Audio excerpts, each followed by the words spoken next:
आणि ठाकरेंच्या पक्षाचे रत्नागिरी जिल्ह्यातले माजी आमदार राजन साळवींनी ठाकरेंच्या पक्षाला आता जय महाराष्ट्र केलाय। ठाकरेंच्या पक्षातील उपनेतेपदाचा त्यांनी राजीनामा दिलाय। गेल्या काही दिवसांपासून राजन साळवी ठाकरे गटातनं बाहेर पडतील अशा चर्चाही रंगल्या होत्या। या सगळ्या चर्चांना आता पूर्णविराम मिळतोय।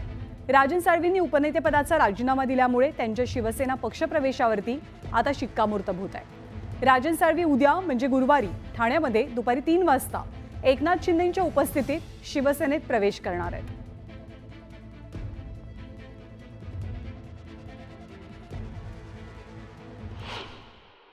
जे लोक येतील त्यांचं स्वागतच आहे, कारण गेल्या 2.5 वर्षामध्ये बाळासाहेबांच्या आनंदीगे साहेबांच्या विचारांच्या शिवसेनेमध्ये आमदार, खासदार, नगरसेवक, जिल्हा परिषद अनेक नेते शिवसेनेमध्ये दाखल झाले, शिवसेनेमध्ये सामील झाले।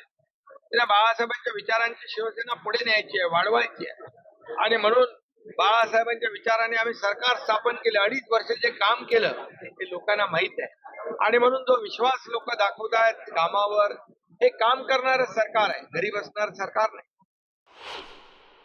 सामंत कुटुंबियांच्या विरोधात आरोळी ठोकत होते, त्याच सामंत कुटुंबियांचे त्या ठिकाणी नोकर म्हणून काम करावं लागणार आहे, त्यांच्यावर उडवलेली नामुष्की आहे। भाजपाला सोडून आता त्यांना शिंदे गटामध्ये जावं लागतंय, हे त्यांचं दुर्दैव आहे। खोदा पहाड निकला चुआ